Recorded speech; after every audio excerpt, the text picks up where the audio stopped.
Bonjour, je profite dans ce tuto de parler un petit peu sur le concept des macros sur Excel.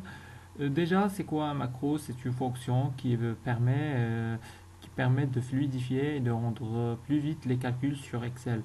Donc, pour créer une macro, il faut aller sur Affichage, il faut cliquer Affichage ici, choisir Macro et de commencer l'enregistrement du macro.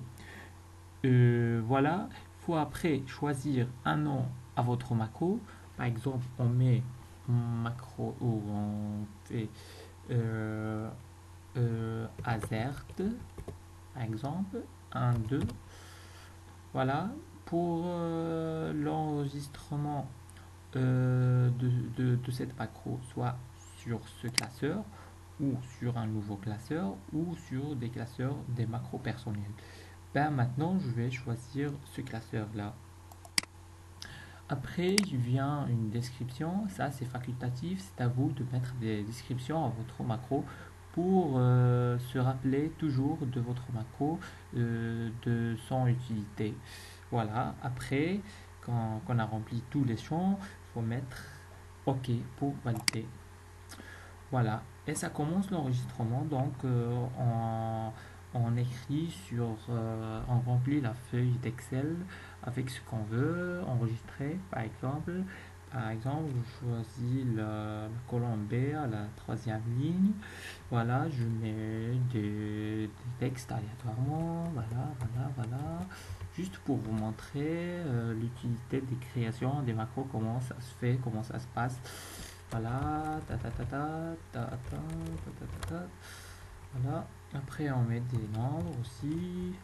Ici, la même chose, même chose. Voilà. Une fois qu'on a terminé notre macro, il faut mettre fin à l'enregistrement. Il faut l'arrêter. Maintenant, notre macro est déjà créé. Et pour l'exécuter, pour voir ça concrètement, on passe à une deuxième feuille ou à une nouvelle feuille. On clique ici et après on exécute notre macro. Voilà, on a déjà l'appelé Azer12, on l'exécute et voilà ce qu'on a déjà créé sur la macro. Elle vient d'être affichée sur une douzième feuille. On peut faire la même chose sur une troisième feuille par exemple. Exécuter. Voilà. Voilà.